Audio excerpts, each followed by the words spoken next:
sometida por la extorsión.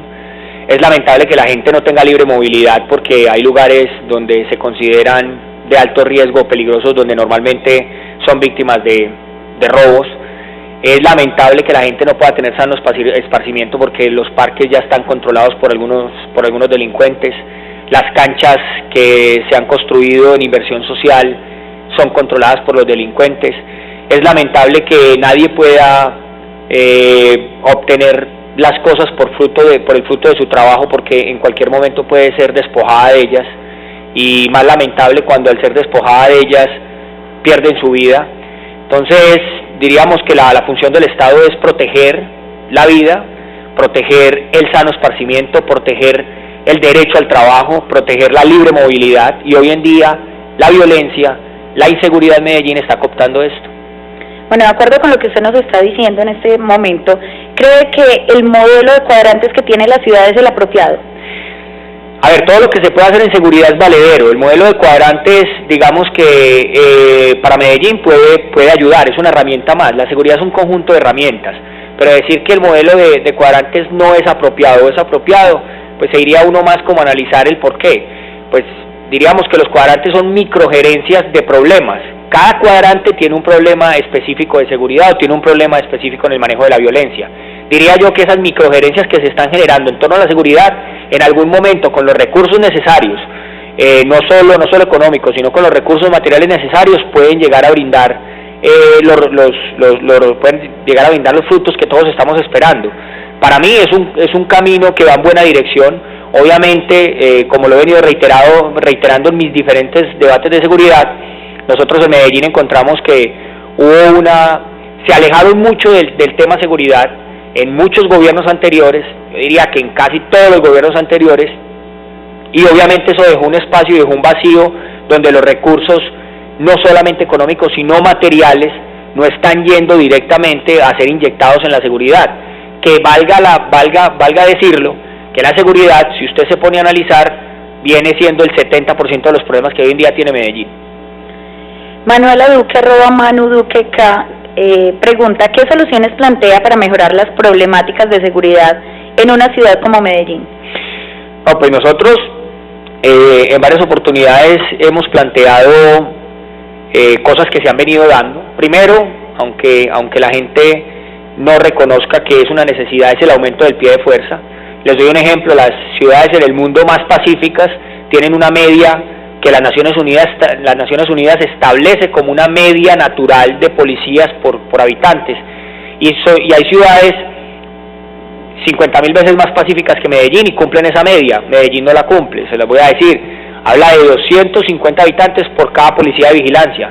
Medellín, cuando nosotros llegamos al consejo, estaba en alrededor de 1.700 habitantes por policía de vigilancia, teniendo en cuenta los 3 turnos. Hoy en día, con el aumento de policías que se ha dado desde nuestro primer debate de seguridad, que denotamos esa falencia que tenía la ciudad de Medellín, han aumentado en unos 2.000 policías, y hoy en día tenemos esa media, la bajamos de 1.700 a 600 ciudadanos por policía. Lo ideal es llegar a 250 ciudadanos por policía, dotar a la policía de mejor equipamiento, tanto armamento como movilidad adecuada. Es increíble que un policía hoy en día se enfrente a las comunas desde estos altos donde son recibidos literalmente a bala. No tienen los vehículos ni en las condiciones necesarias para subir allá, no tienen la movilidad, muchas veces no hay el número de personal, y todo esto obviamente pues dificulta la labor. Entonces básicamente acá lo que hay que hacer es para controlar el crimen aumentar la contundencia en la autoridad. Nosotros necesitamos motivar a la policía, exigirle a la policía, darle los recursos necesarios. Hemos planteado en muchas ocasiones buscar la flagrancia. Mire que los delincuentes hoy en día tienen tranquilidad al delinquir. Ellos bajan de su casa, terminan de desayunar tranquilos, vienen, hacen una vuelta, dejan 2 muertos, se roban 3 celulares o una moto o un carro y regresan a sus casas como nada. Nosotros vamos a buscar mejorar, y estamos buscando mejorar la flagrancia, o sea, ese sistema de vigilancia informática que nos permita estar en el momento, en el ahora, reaccionar inmediatamente con los recursos que le digo, con la movilidad de la policía, para poder empezar a disuadir en el momento de la flagrancia, es decir, que inmediatamente se dé un hecho, salir y responder con toda la autoridad, con toda la fuerza, y obviamente contener a este delincuente en el momento para que así de alguna forma empiece a haber un efecto disuasivo. La creación de los batallones de operaciones especiales, este gobierno de la administración de Aníbal Gaviria ha creado un bloque de búsqueda para objetivos de alto valor, que fue una petición que nosotros hicimos en nuestro primer debate. Adicional a eso, ha creado un gaula antisecuestro municipal, había uno departamental, ya hay uno municipal, también a partir de nuestro primer debate de seguridad. Entonces creo que vamos cerrando la brecha de eficiencia que había en materia de seguridad, pero lo que nosotros estamos planteando es contundencia y una lucha frontal contra el crimen, que entiendan que están parados encima del callo de la institucionalidad, por decirlo de alguna forma, y que nunca antes nadie le había reaccionado como nosotros pretendemos reaccionarle ante eso. @clientelista dice, ¿la solución sería que el ciudadano tome las armas? No, la solución no es que el ciudadano tome las armas, ni más faltaba. La autoridad, mis principios básicos son todo dentro del Estado, nada contra el Estado. Obviamente no estoy de acuerdo con la prohibición de las armas.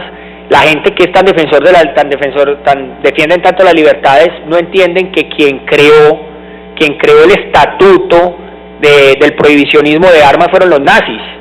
Fueron los nazis para poder monopolizar la violencia, y así al monopolizar la violencia poder lograr lo que ellos lograron. ¿Qué lograron? Casi que desaparecer un pueblo por completo, casi que desaparecer 6 millones de personas. Entonces, en el tema de las armas tienen que estar en el Estado. Obviamente hay unas personas que por la particularidad de una ciudad como Medellín, por la particularidad de un país como Colombia, donde usted por un celular puede perder la vida, y que hay unas personas de un nivel de riesgo por sus capacidades económicas están en la mira de los criminales y de las organizaciones criminales, pues van a una brigada donde dan su nombre, donde se registran, donde exponen su realidad para obtener un arma legal. Hoy en día está prohibido el porte de armas. Yo no estoy de acuerdo con la prohibición del porte de armas, y valga la redundancia decirlo, es porque todos esos prohibicionismos que hoy en día son efectos disuasivos que se le quitan al crimen. Es decir, hoy en día el crimen, ¿quién lo ha desarmado? Absolutamente nadie. ¿Quién se desarma? La persona honesta, la persona que está en la legalidad. Nadie va a ir a comprar un arma a la cuarta brigada para ir a cometer un homicidio o un sicariato. Es decir, el 96% en estadísticas de los homicidios se cometen con armas ilegales. En Medellín alquilan por 50.000 pesos un revólver al día, por 50.000 pesos un revólver al día. Quien va a ir a la cara por un arma legal, necesariamente es para defenderse, para su defensa personal, no para ir a cometer crímenes con ella, porque obviamente está reseñado por todos lados, adicional a que las armas tienen una huella digital que están previamente impresas en los registros de la cuarta brigada. Les doy otro dato: el 4% de los homicidios que entre comillas están siendo investigados, que han sido con armas legales, se habla de que de ese 4%, alrededor del 3,50% son homicidios que se cometen en defensa propia. Es decir, aquel portador de un arma legal que en un momento se vio fleteado o en un intento de secuestro o en un intento de robo a su local comercial, a su vivienda o a su casa. Es muy difícil o es casi improbable decir que una persona va a ir a sacar un arma que es muchísimo más costosa que en la calle para ir a cometer un asesinato, un sicariato. Pero respondiendo a la palabra, nada contra el Estado, todo dentro del Estado. Nosotros buscamos establecer la autoridad en la institucionalidad. La institucionalidad tiene que tener el control del poder. Obviamente, esas libertades que nosotros defendemos le permite a un ciudadano que considere que es de bien, que no tiene nada que ver con el crimen y con el delito, que se pueda defender, que se pueda proteger, porque lamentablemente no podemos ni tenemos los recursos para tener un policía cuidando a cada ciudadano en Medellín, y lamentablemente Medellín es una ciudad sui generis, donde se habla del mayor tráfico de armas en todo el país, lo hay en Medellín, donde les vuelvo y les doy el ejemplo de revólveres por 50.000 pesos para salir a hacer las vueltas, lo alquilan por la mañana, matan a 3-4 personas y devuelven el revólver. Entonces, las armas no está la solución en tomar las armas los ciudadanos, pero vuelvo y les repito, hay unas libertades y la Constitución permite que la gente que crea tener el derecho de portar un arma, pues que lo demuestre y que lo defienda ante una brigada y ante la ley, y la ley debe proveerle ese arma, obviamente, para su defensa personal. Concejal Andrés Botero dice, ¿y cómo tratar el tema del abuso de la fuerza pública? Mire, es que esto es una cadena o un círculo vicioso. Cuando no hay autoridad para nadie. Cuando no hay autoridad, los bandidos irrespetan a la sociedad, y la gente, cuando percibe que no hay esa autoridad, y la institucionalidad, cuando percibe que no hay esa autoridad, también irrespeta a la gente. Es decir, lo vemos a diario en Colombia. La corrupción, ¿qué es? Es un irrespeto a la institucionalidad. ¿Por qué? Por falta de autoridad. Porque el corrupto, ¿qué dice? En el 90% de los casos no se dan cuenta de un acto de corrupción. Entonces eso lo que hace es fomentar la corrupción. Si usted ve que no hay quien le exija a la autoridad el respeto hacia la sociedad, que no hay quien le diga a la sociedad, hermano, usted tiene ese uniforme, usted es la última línea de defensa de los ciudadanos, usted es la última esperanza de los ciudadanos, usted tiene que dar ejemplo, usted tiene que respetar a la gente, tiene que defenderla, tiene que protegerla. Si no hay quien les diga eso, sino que lo que están viendo es una desmoralización continua, una desautorización continua, pues obviamente la policía también y las autoridades también muchas veces transgreden las normas, transgreden las leyes. Por eso digo, autoridad, todo en el Estado, todo en institucionalidad, una policía que sepa cuál es su función, que sepa que tiene que defender, dar su vida por la gente, dar su vida por la sociedad y respetarlas. Si nosotros retomamos ese mando, si retomamos esa autoridad, si hay alguien que le imprima autoridad al ejercicio de la fuerza, creo que podríamos evitar que este tipo de cosas se den en la institución de la policía.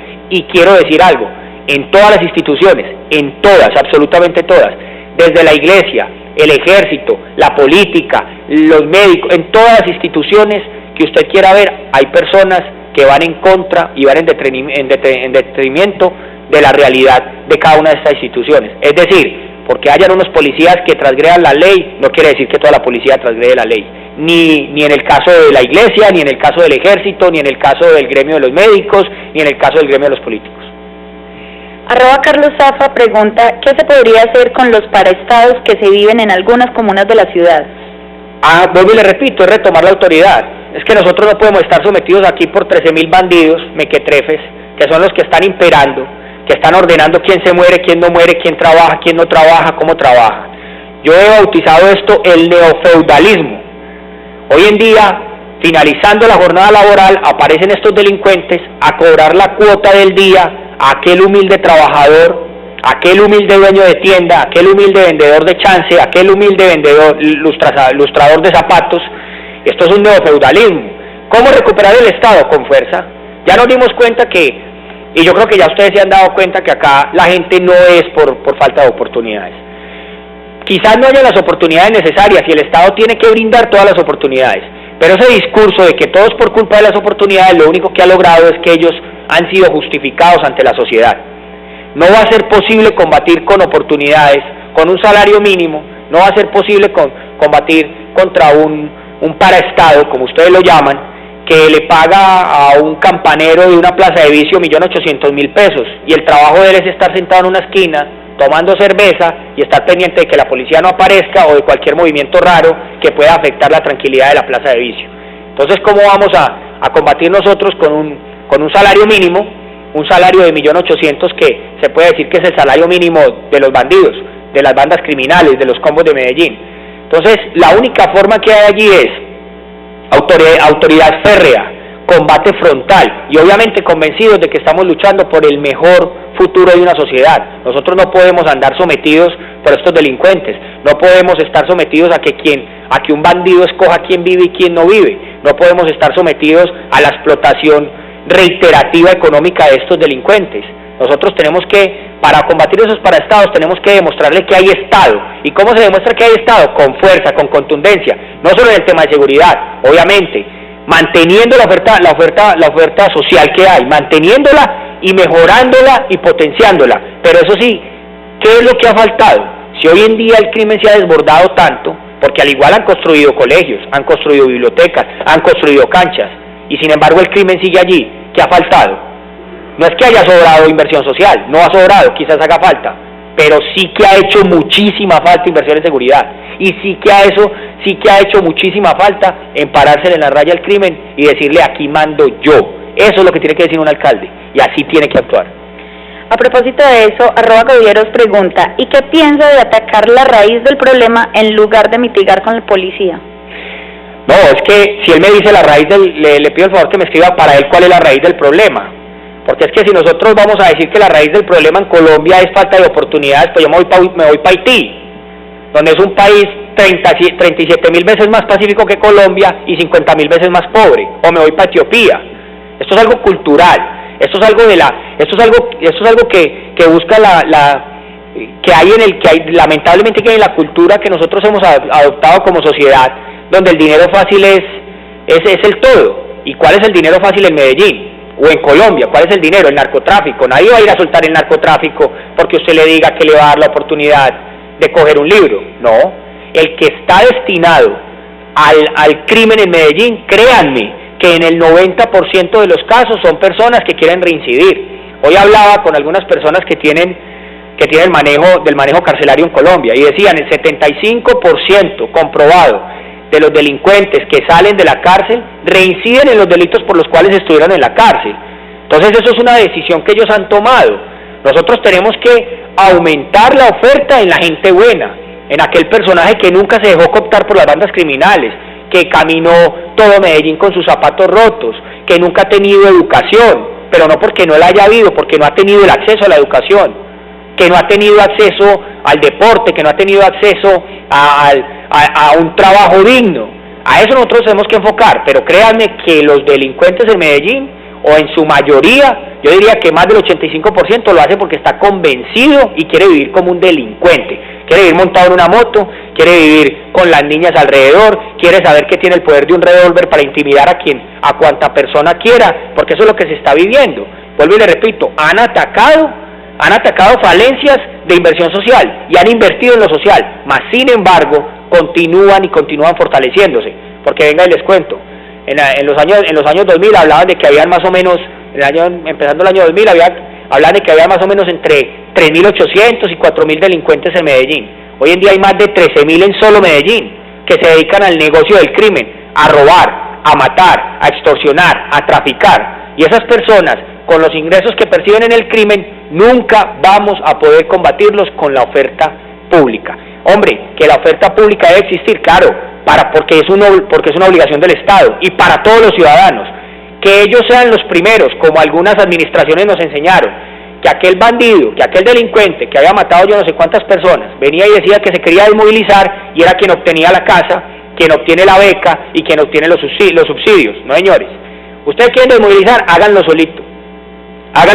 Aquí la fila está hecha, y está hecha por gente buena, honesta, que nunca torció su camino y que es merecedora de esa oferta pública. Ustedes esperen, si se quieren desmovilizar, y si siguen en la delincuencia, aténganse que allá les llega hoy o mañana su final. Precisamente @Alcaraz_Carlos quiere saber quién hace seguimiento de quienes han pagado cárcel así hayan cumplido la pena.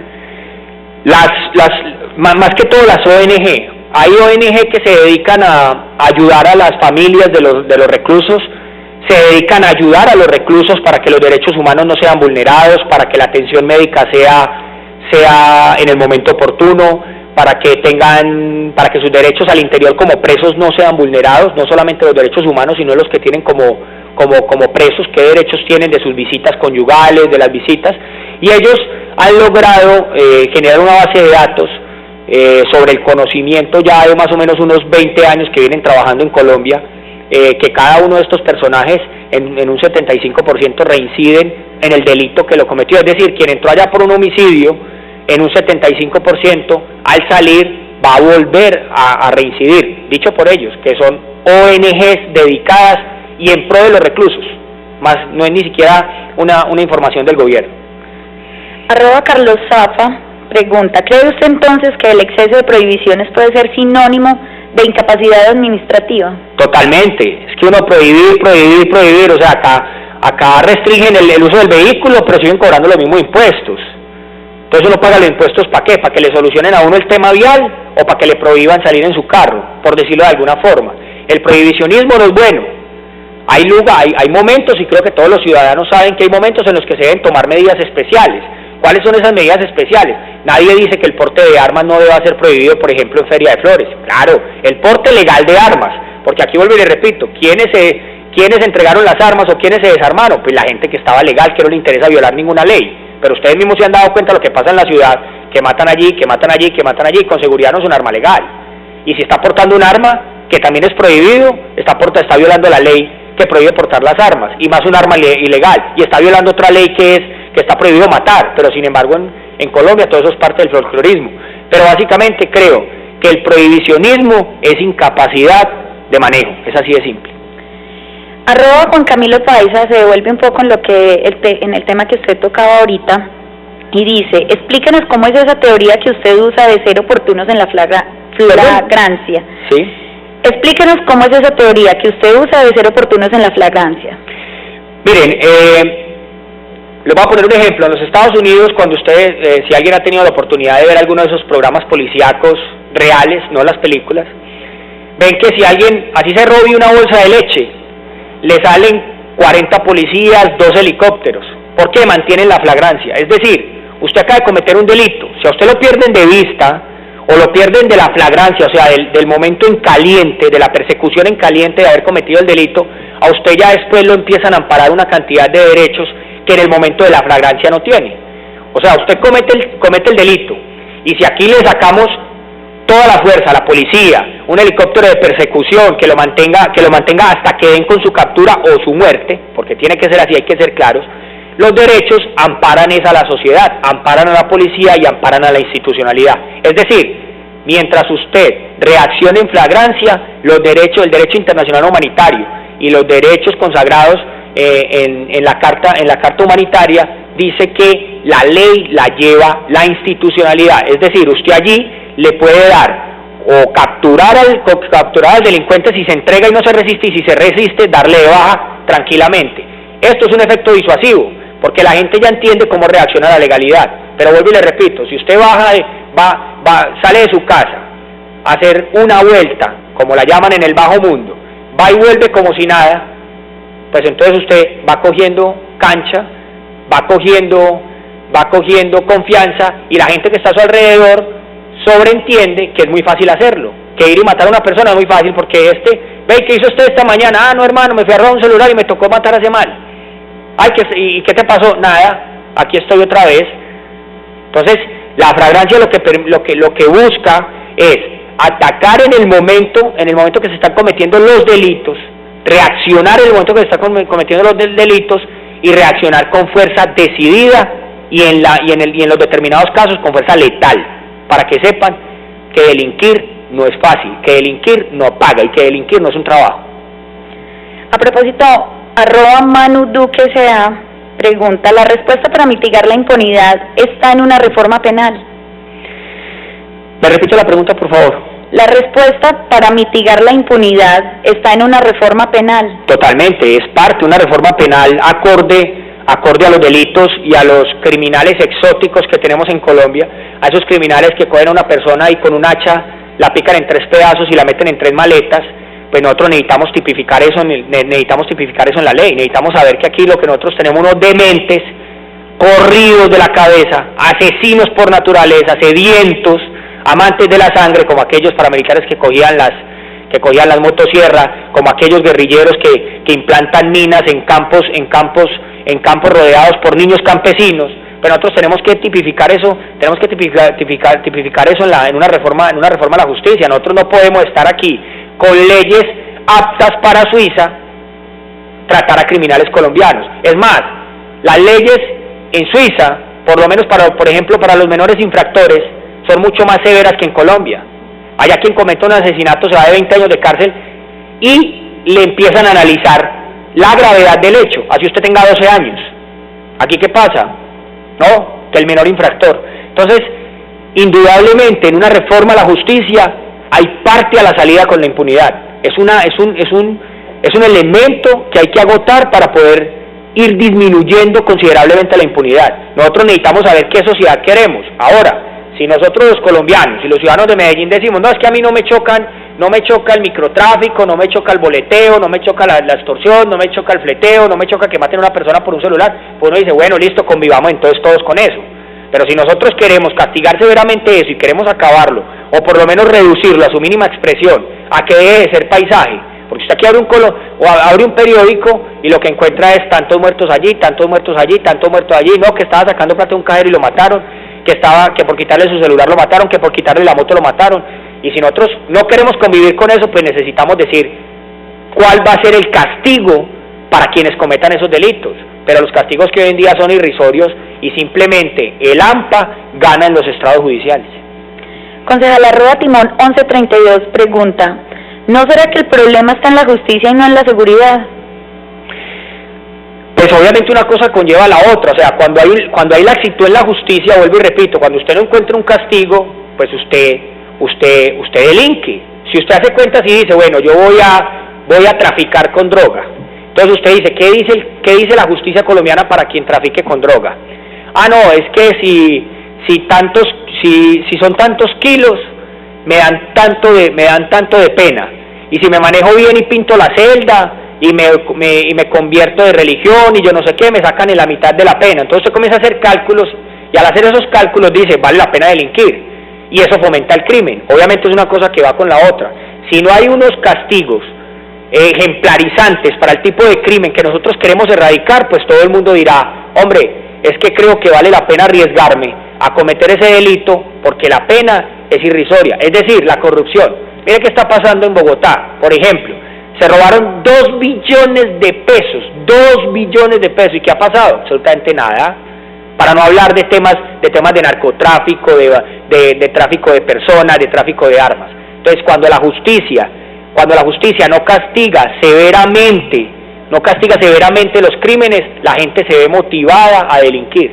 Obviamente una cosa va con la otra, tiene que haber una justicia férrea, seria, fuerte y contundente en castigar los crímenes para que así, con el pasar del tiempo, se vayan disminuyendo a las personas que quieran incidir en el crimen. En Colombia, lamentablemente, hoy en día, aparentemente, paga delinquir. @Juan López A. dice, recuperar el Estado con la fuerza no es una guerra sin fin.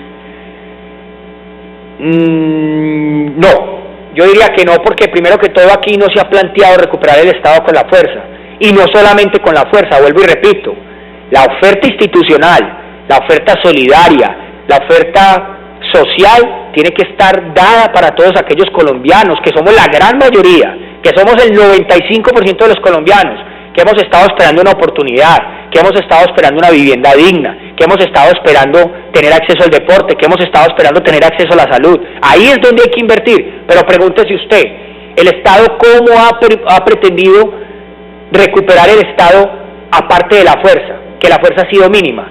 Hágase esta pregunta. Negociaron con el M-19, le hicieron una constituyente a su medida. Negociaron con el narcotráfico, ¿y qué tenían los narcotraficantes en las cárceles colombianas?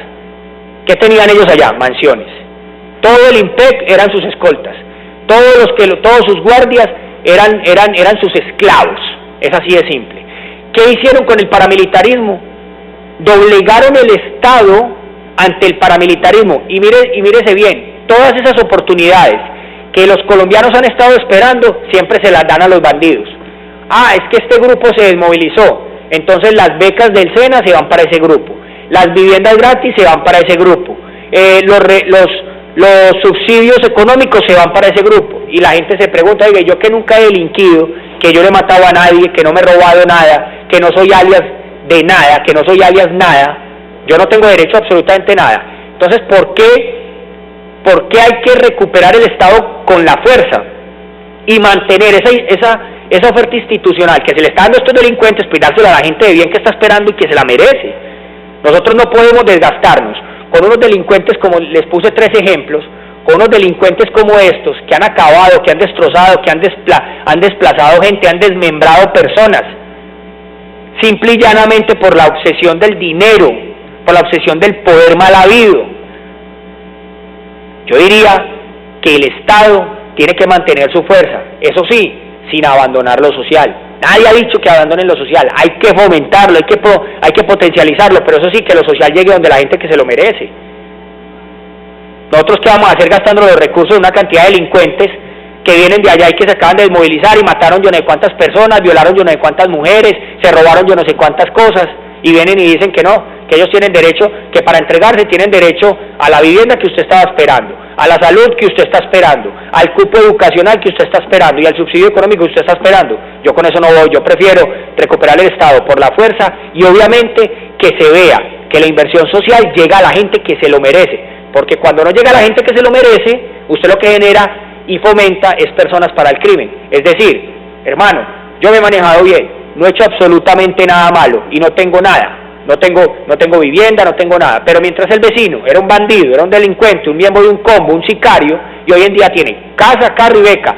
Ay, ¿quién se lo dio? No, es que él se entregó, se reinsertó y hoy en día tiene todo eso. Eso no puede ser así. Daniel Álvarez pregunta, ¿es culpable la ciudadanía por no tener cultura de denuncia? Es que todo es un ciclo vicioso, vuelvo y le repito. Cuando no hay autoridad, cuando usted no siente que alguien lo está defendiendo, que alguien lo representa, que alguien va a dar la vida por usted, que alguien está luchando con honor, con valentía, con decencia por la seguridad, la gente dice, ¿yo para qué denuncio? Mañana va algún funcionario público, sea de donde sea, torcido, me sapea, literalmente me sapea, y al otro día estoy muerto, yo o mi familia. Entonces yo mejor no denuncio. Como no ven que las cosas no cambian, como ven que desgraciadamente por ese concubinato con el crimen, o por miedo, o por beneficios, miedo es cuando usted es un funcionario público honesto, pero encuentra que su entorno todo está podrido. Entonces usted dice, si yo me pongo a hablar, o me matan, o peor aún matan a mi familia. O por beneficios es cuando ese Estado, cuando ese entorno corrupto, todos se están beneficiando de lo que están haciendo mal hecho. Entonces llega a los barrios y que aquí manda galleta, que chupeta, que el chinche, que el yo no sé qué y no sé cuánto. Entonces, ¿qué pasa? Si nosotros no fomentamos la autoridad, que la gente sepa que hay un funcionario público, que hay un alcalde, que hay una alcaldía comprometida con derrotar el crimen, que lo están haciendo y que lo están demostrando, pues la gente nunca va a denunciar. La gente denuncia cuando se comienza a dar cuenta que hay realmente intención de combatir el crimen, no de convivir con él. Porque hoy en día lo que están haciendo, o lo que han hecho en los últimos años en esta ciudad, es convivir con el crimen. En ciertas administraciones, no precisamente esta, no, mate en Bello, mate en Itagüí, pero no me mate en Medellín. Y eso no se puede. Ese concubinato con el crimen se tiene que acabar. Vuelvo y le repito, vamos a convivir con los criminales, listo, entonces busquemos todos una actividad ilícita, y todos vivimos de lo ilícito. No, eso no es la sociedad que queremos, listo, entonces acabemos con el crimen. Concejal Hernán Mejía pregunta, ¿qué importancia presupuestal le han dado los últimos 3 alcaldes a la seguridad de Medellín? Muy poca.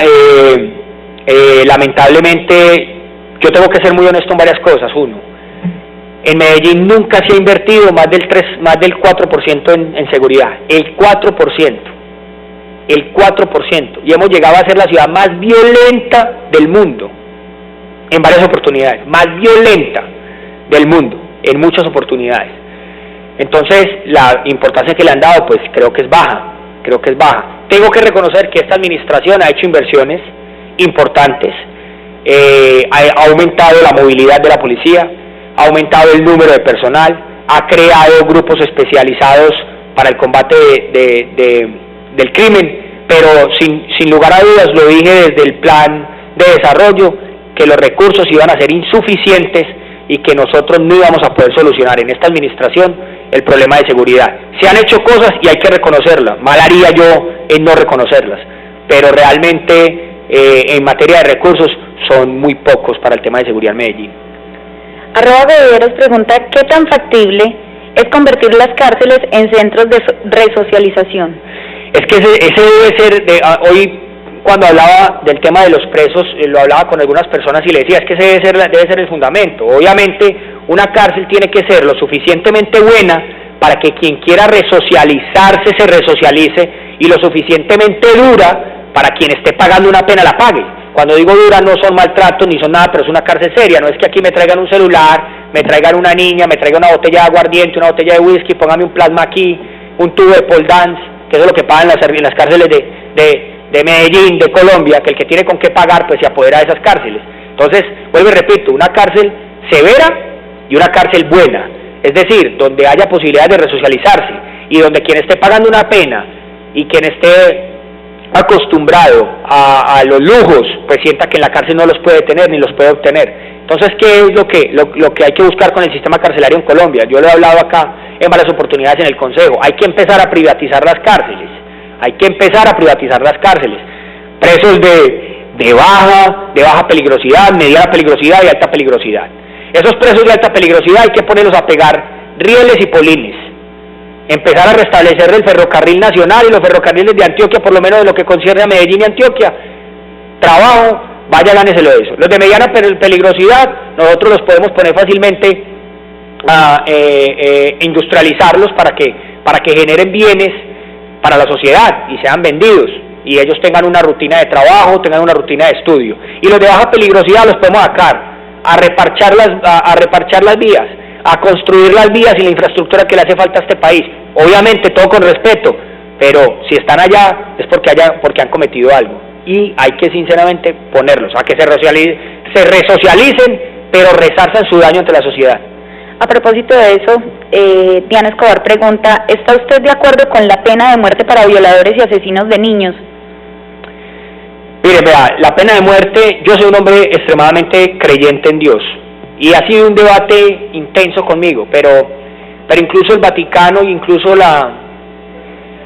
en sus encíclicas, ha hablado de que cuando hay un delincuente que ante los ojos de la sociedad y ante los ojos de la gente no tiene forma de resarcirse, no tiene forma de enderezarse, pues se debe contemplar la pena de muerte.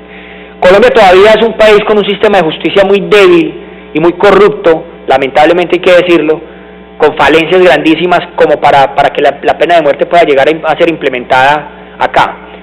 Pero yo sinceramente creo que en Colombia hay delincuentes y han habido criminales que merecen la pena de muerte, porque lo que han hecho no lo resarce absolutamente nadie. Algunos me dirán, hombre, es que eso es una medida retrógrada, que mire que es que en Inglaterra la eliminaron en el 85, que en Estados Unidos la están quitando en los estados. La gente podrá decir muchas cosas. Yo les voy a contar algo, por ejemplo, de los países europeos. El país europeo que menos duró con la pena de muerte como país, no como una región del Imperio Romano, llamada por región del Imperio Romano, donde se aplicaba la pena de muerte al que fuese, sino ya cuando se establecieron como países, como reinados, como reinos, el que menos duró 800 años. Algo les ha tenido que quedar en la memoria colectiva de saber que hay unos crímenes que no se pueden cometer o que no se pudieron cometer, que fueron penados con la pena de muerte. Pero aquí no, aquí usted coge una persona, la mete como el caso del fiscal aquí en Medellín, la mete en un hotel del centro, con un hacha la pica en 3 pedazos, la mete en 3 maletas, ¿y qué le va a pasar a ese señor que hizo eso? Nada. Si lo llegan a ponchar bien ponchado, le meten 40 años de cárcel, por allá negocia con la fiscalía y dice quién fue el que lo mandó y le bajan 20 años, por allá y dice quién fue el que lo contrató y le pagó y le bajan otros 5 años, y en definitiva, ¿qué obtenemos? Un tipo, al haber cometido un crimen de estos, con 10 o 15 años de cárcel. Entonces, sinceramente, aunque respeto las diferentes opiniones, porque esto es de opiniones, yo promulgo la intolerancia contra el crimen, no contra el pensamiento contrario, contra el crimen, más no contra quien piense diferente a mí. Pero realmente en Colombia han habido criminales que merecen la pena de muerte. Hoy estamos celebrando el aniversario, recordando el aniversario de la muerte de Andrés Escobar. ¿Quién me dice a mí que un personaje de esos tenía que haber sido asesinado de la forma como fue asesinado? ¿Y qué pasó con sus verdugos? Ahí escucharon a su familia. ¿Qué ha pasado? Nada. ¿Y qué va a seguir pasando? Nada. Y va a seguir muriendo gente buena y honesta por este país. Gaitán, ¿quién lo asesinó? Un sicario, un gatillero. ¿Quién asesinó a Galán? A Bernardo Jaramillo, a Carlos León Pizarro. ¿Quién los asesinó? ¿Y creen que eso era el camino? ¿Dónde están esos asesinos? ¿Y dónde están esas personas que pudieron transformar este país? Concejal, acá hay 2 preguntas que, diría yo, van de la mano. Diana Escobar pregunta cómo atacar el flagelo del microtráfico que tanto daño le hace a los jóvenes, y John Alexander WG pregunta qué estrategias de seguridad se tienen en las periferias de la ciudad.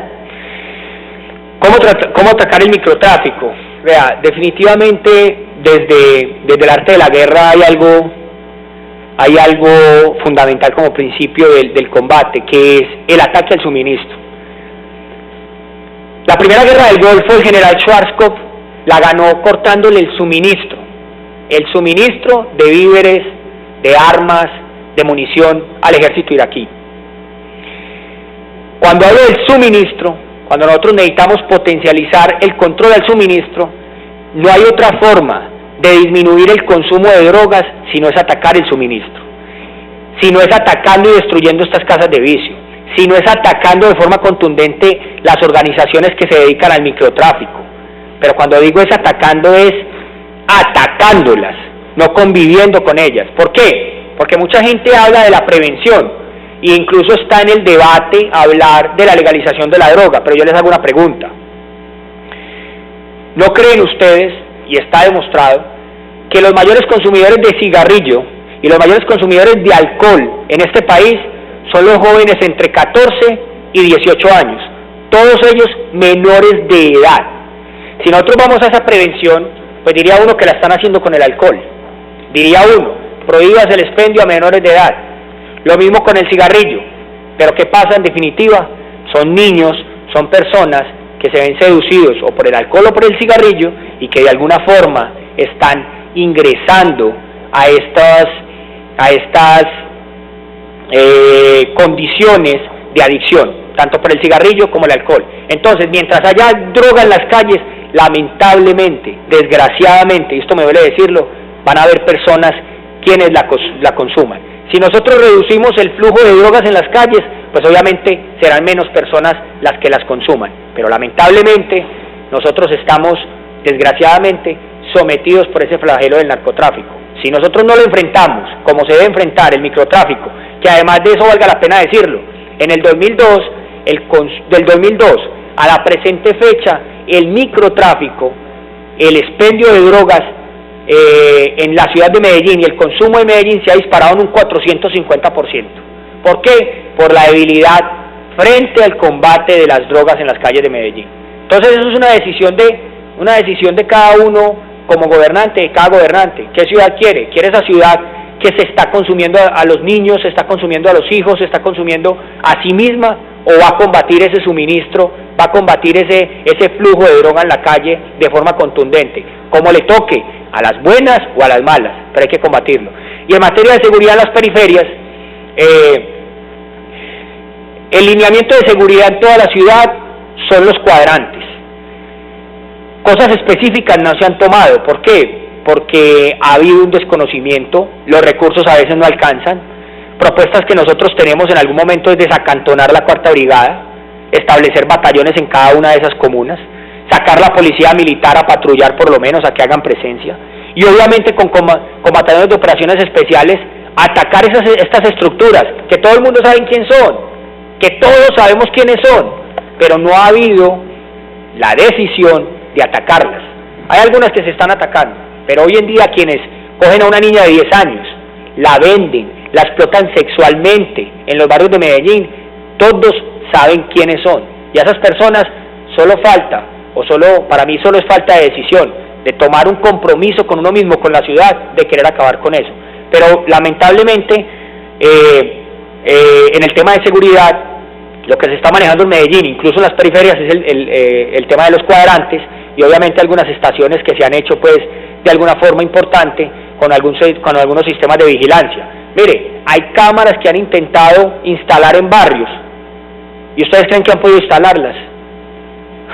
Llega la persona con policía a instalarla y salen 100 personas a decir que no la pueden instalar allá, que no van a dejar que las instalen. ¿Por qué? Porque los bandidos le dijeron a las personas, si no van y se atraviesan en esa cámara, pues matamos a 3 o 4 al azar y listo. Bueno, concejal Juan Felipe Campuzano, muchísimas gracias por acompañarnos esta tarde con este importante tema para la ciudad como es la seguridad. No sé si de pronto quiere usted dejar alguna invitación abierta con respecto al tema que tratamos hoy. No, simplemente agradecerles y que esta ciudad la tenemos que sacar adelante, no la podemos dejar bajo el dominio de los criminales, no podemos quedarnos arrodillados, y que no tengan duda de que en algún momento vamos a poder ganarle la puja al crimen en Medellín. Bueno, a todos nuestros seguidores en Twitter les agradecemos por acompañarnos esta tarde y los esperamos en una próxima Tweetcan del Consejo de Medellín. Hasta luego.